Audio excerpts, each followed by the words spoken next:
धान रोपाईको मौसम सुरु भइसकेपछि हाम्रो गाउँ बागलुङको त्यो डाँडामाथिको बस्ती फेरि पुरानै चहलपहलमा फर्किएको थियो।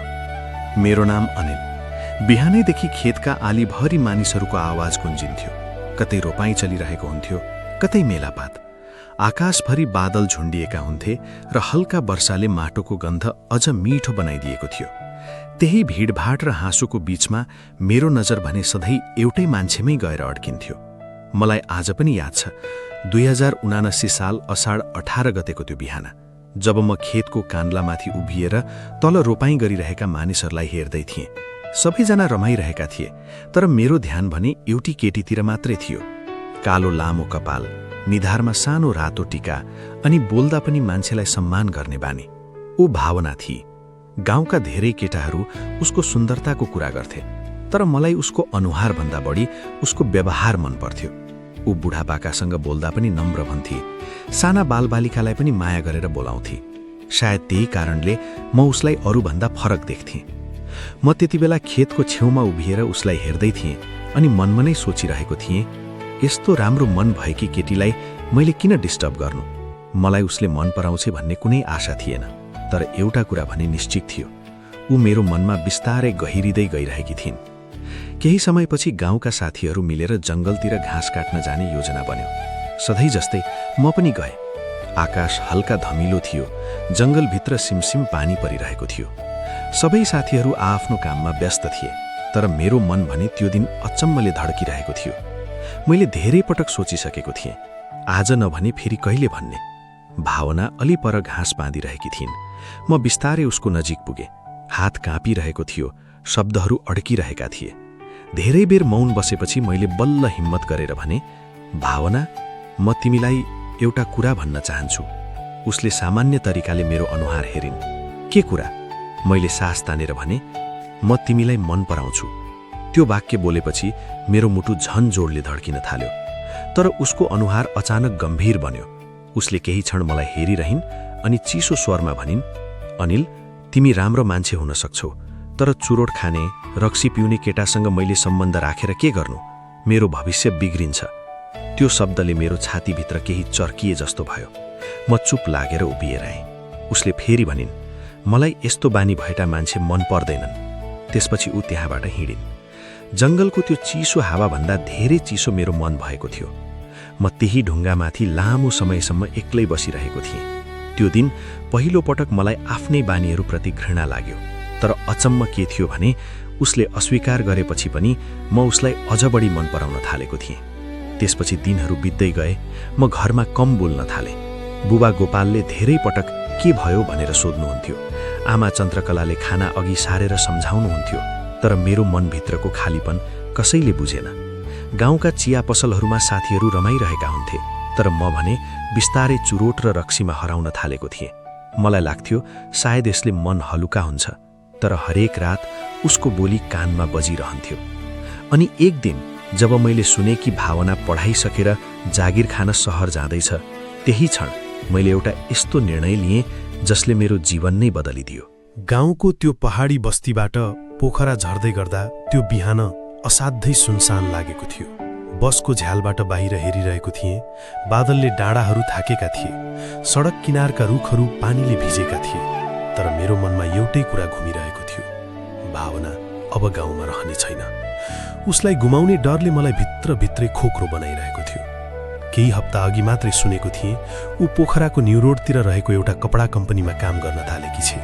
त्यो खबर सुनेपछि मैले धेरै रात निदाउन सकिनँ। अन्ततः 2079 साल भदौको दोस्रो सातामा मैले गाउँ छोड्ने निर्णय गरेँ।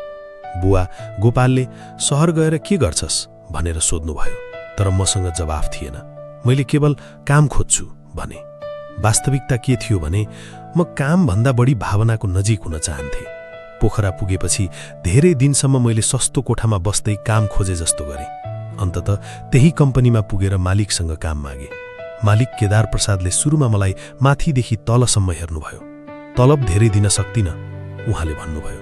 मैले तुरुन्तै भने, मलाई पैसा चाहिँदैन सर, काम सिक्न पाए पुग्छ। उहाँलाई मेरो उत्तर अचम्म लाग्यो होला, तर मलाई त्यति बेला एउटै कुरा चाहिएको थियो, भावनालाई नजिकबाट हेर्न पाउनु।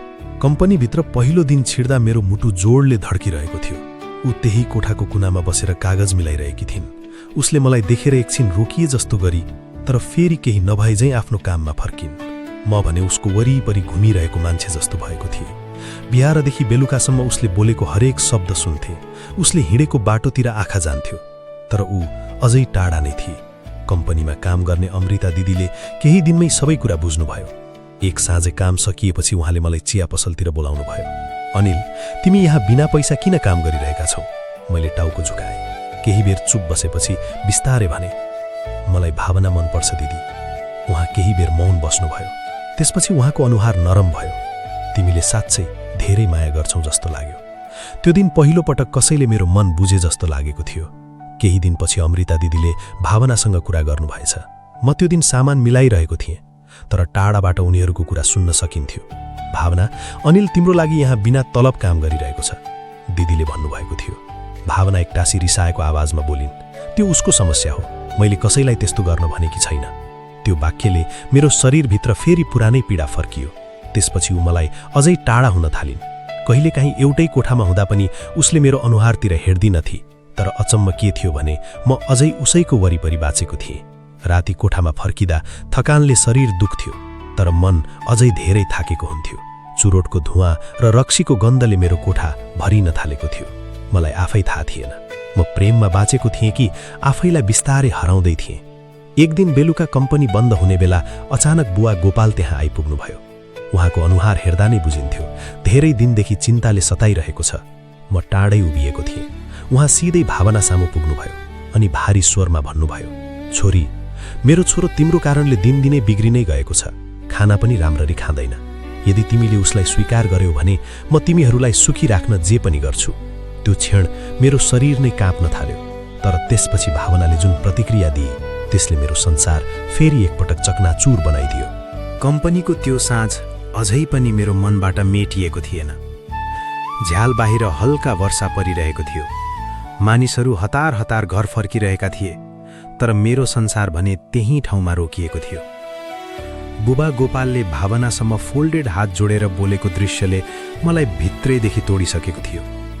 म केही टाढा उभिएर सबै हेरिरहेको थिएँ। भावना सुरुमा केही क्षण मौन भइन्, तर त्यसपछि उनको अनुहार कडा बन्यो। काका, तपाईले मलाई किन यस्तो कुरा गर्न आउनु भएको? उनको स्वर चिसो थियो।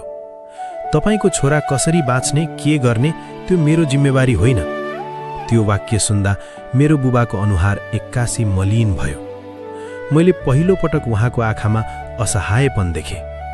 उहाँ फेरि केही बोल्न खोज्दै हुनुहुन्थ्यो, तर भावनाले फेरि भनिन्, कृपया अब यस्ता कुराले मलाई डिस्टर्ब नगर्नुहोस्। त्यसपछि ऊ त्यहाँबाट फर्केर हिँडिन्। म त्यहीँ उभिएर सबै सुनिरहेको थिएँ, तर खुट्टा चलेन। बुबा बिस्तारै फर्किनुभयो। उहाँले मलाई देख्नुभयो, तर केही बोल्नु भएन। त्यो मौनताले मलाई अझ बढी पोलिरहेको थियो। त्यो रात म कोठामा फर्किसकेपछि लामो समयसम्म झ्यालतिर हेरिरहेँ। पोखराको सडकभरि बत्ती बलिरहेका थिए। पानीले सडक चम्किएको थियो, तर मेरो जीवन भने अन्धकार हुँदै गइरहेको थियो। मैले धेरै पटक आफैलाई सम्झाउन खोजेँ, अब बिर्सिदे अनिल, तर मनले मान्दैन थियो। भावनाले मलाई जति टाढा ढकेल्दै गइन् म उति नै उसमा हराउँदै गएँ। त्यसपछि मेरो बानीहरू झन बिग्रिन थाले। बिहान कम्पनी जान्थे, दिनभरि उसलाई टाढाबाट हेर्थे अनि राति रक्सीमा डुबेर कोठामा फर्किन्थे। अमृता दिदीले धेरै पटक सम्झाउनुभयो, तिमी यसरी आफैलाई किन सकाउँदैछौ? उहाँको प्रश्नमा म केवल मुस्कुराउँथे, किनकि मसँग जवाफ थिएन। समय बिस्तारै बित्दै गयो। जाडो सुरु भइसकेको थियो। 2079 साल मङ्सिरतिर पुग्दा मेरो शरीर कमजोर हुँदै गएको थियो। खाना खान मन लाग्दैन थियो। निन्द्रा हराइसकेको थियो। कम्पनीमा काम गर्दा पनि कहिलेकाहीँ आँखा धमिलो हुन्थ्यो, तर भावनालाई देख्ने बित्तिकै म फेरि बाँचेको जस्तो महसुस गर्थेँ। मलाई थाहा थियो ऊ मलाई प्रेम गर्दिनन्, तर पनि म उसको वरिपरि घुमिरहेको मान्छे जस्तो भइसकेको थिएँ। एक दिन बिहान कम्पनी जाँदै गर्दा अचानक मेरो शरीर कमजोर भयो। सडक किनारै बस्नु पर्यो। छाती भारी भइरहेको थियो, सास फेर्न गाह्रो। त्यति बेला अमृता दिदीले देख्नुभयो अनि हतारिँदै नजिक आउनुभयो। उहाँले मलाई अस्पताल लैजानुभयो। त्यसपछि केही दिनको कुरा धमिलो छ। औषधिको गन्ध, अस्पतालको सेतो कोठा अनि बीचबीचमा सुन्ने आवाजहरू मात्र याद छन्। मलाई त्यतिबेला के भइरहेको थियो भन्ने पनि स्पष्ट थिएन। एउटा साँझ म बेडमा आँखा बन्द गरेर पल्टिरहेको थिएँ। बाहिरबाट मानिसहरूको हतारिएको आवाज सुनिन्थ्यो। त्यत्तिकैमा कसैले मेरो हात समात्यो। त्यो स्पर्श अचम्मले परिचित लाग्यो। मैले बिस्तारै आँखा खोल्ने प्रयास गरेँ। त्यतिबेला मैले एउटा काँपेको स्वर सुने, अनिल। त्यो आवाज सुन्नासाथ मेरो मुटु एकछिन रोकिए जस्तो भयो। आँखा पूर्ण रूपमा खुल्न नसकिरहेको अवस्थामा पनि मैले महसुस गरिरहेको थिएँ त्यो भावना नै थिए। तर ऊ त्यहाँ किन आएकी थिइन् अनि मेरो हात समातेर किन रोइरहेकी थिइन्? अस्पतालको त्यो कोठाभित्र औषधिको गन्ध फैलिएको थियो। झ्याल बाहिर साँझ बिस्तारै गहिरिँदै थियो। करिडोरमा नर्सहरूको हतारिएको पाइला सुनिन्थ्यो। मेरो शरीर निकै कमजोर भइसकेको थियो। हातमा सलाइन जोडिएको थियो। आँखा पूर्ण रूपमा खुल्न नसकिरहेको अवस्थामा पनि मैले महसुस गरिरहेको थिएँ कसैले मेरो हात मजबुतसँग समातेको छ। त्यो स्पर्शमा डर पनि थियो, माया पनि थियो। बिस्तारै आँखा खोल्दा सबैभन्दा पहिले मैले भावनाको अनुहार देखेँ। उसको आँखा रातम्मै भएका थिए। गालामा आँसु बगिरहेको थियो। त्यो दृश्य देखेर केही क्षण मलाई सपना जस्तो लाग्यो, किनकि जुन केटीले मलाई सधैँ टाढा धकेलिरहेकी थिइन् ऊ आज मेरो छेउमा बसेर रोइरहेकी थिइन्। त्यही बेला अर्को बेडबाट बुबाको जस्तो आवाज आयो। मैले टाउको फर्काएर हेर्दा भावनाका बुबा केदार प्रसाद हुनुहुन्थ्यो। उहाँको स्वास्थ्य अहिले धेरै राम्रो देखिन्थ्यो। उहाँले मेरो हात समाउँदै बिस्तारै भन्नुभयो, अनिल, उठ बाबु, तिम्रो भावना आइसकी। त्यो वाक्य सुन्दा मेरो आँखा फेरि रसाए। मैले बोल्न खोजेँ तर घाँटी भारी थियो। त्यत्तिकैमा अमृता दिदी पनि नजिक आउनुभयो। उहाँले भावनातिर हेर्दै भन्नुभयो, तिमीलाई थाहा छ भावना, यो केटाले तिम्रो लागि आफूलाई कति बदल्यो। बिना तलब यहाँ काम गर्यो, दिनदिनै आफूलाई सकाउँदै गयो, तर कहिल्यै तिम्रो नराम्रो चाहेन। भावना चुपचाप सुनिरहेकी थिइन्। उसको आँखा अझ भरिँदै गइरहेको थियो। अमृता दिदीले फेरि भनिन्, ऊ बाहिरबाट बिग्रिएको जस्तो देखिएला होला, तर मनले तिमीलाई साँचो माया गर्थ्यो। त्यो क्षण भावनाले मेरो हात झन कसिलोसँग समातिन्। मैले पहिलो पटक उसको स्पर्शमा डर होइन, अपनापन महसुस गरिरहेको थिएँ। केही क्षण कोठाभित्र पूर्ण मौनता छायो। बाहिर पानी परिरहेको आवाज मात्रै सुनिन्थ्यो। त्यसपछि भावना बिस्तारै बोल्न थाली, अनिल, मैले तिमीलाई गलत बुझेँ। उसको स्वर काँपिरहेको थियो। मलाई लाग्थ्यो तिमी केवल बानीले बिग्रिएको मान्छे हौ, तर तिमीले त साँच्चै मनदेखि माया गरेका रहेछौ। त्यो सुन्दा मेरो आँखाबाट आँसु बग्न थाल्यो। मैले धेरै कठिनाइले उसको हात समाउँदै भने, म तिमीलाई डिस्टर्ब गर्न चाहन्थिनँ, केवल टाढाबाट माया गर्न चाहन्थे। भावना त्यही सुनेर झन रोइन्। उनले टाउको झुक्याउँदै भनिन्, मलाई माफ गर। त्यो वाक्य मेरो लागि संसारकै ठूलो कुरा थियो, किनकि मैले पहिलो पटक उसको मन पग्लिएको देखिरहेको थिएँ। त्यसपछि धेरै दिन अस्पतालमै बिते। भावना हरेक बिहान आउँथी, औषधि मिलाउँथी, कहिलेकाहीँ चुपचाप मेरो छेउमा बसिरहन्थी। हामी बीच धेरै शब्द हुँदैन थिए, तर मौनतामै एउटा सम्बन्ध बिस्तारै जन्मिरहेको थियो। एक साँझ अस्पतालबाट डिस्चार्ज हुने दिन झ्याल बाहिर आकाश खुलिसकेको थियो। लामो समयपछि घाम निस्किएको थियो। भावना मेरो नजिक आएर बिस्तारै भनिन्, अबदेखि रक्सी र चुरोट छोड्छौ? मैले उसको आँखातिर हेरेँ। त्यो नजरमा पहिलो पटक डर होइन, प्रेम देखिरहेको थिएँ। म हल्का मुस्कुराएँ अनि भने, यदि तिमी मेरो साथमा रह्यौ भने सबै छोडिदिन्छु। त्यो सुनेपछि उसको आँखामा फेरि आँसु भरियो, तर यसपटक ती आँसु पीडाका थिएनन्। अस्पतालबाट बाहिर निस्कदा चिसो हावा चलिरहेको थियो। मैले आकाशतिर हेरेँ। सायद जीवनले मलाई धेरै ढिलो गरेर एउटा कुरा बुझाएको थियो, साँचो प्रेम जबरजस्तीले पाइँदैन, तर धैर्य र सच्चा मनले कहिलेकाहीँ ढिलो भए पनि बाटो खोजेरै आउँछ। अनि त्यो दिन पहिलो पटक भावनाले मेरो हात आफै समातेकी थिइन्, जस्तो उसले मौन रूपमा भनिरहेकी होस्, अब तिमी मात्र मेरो।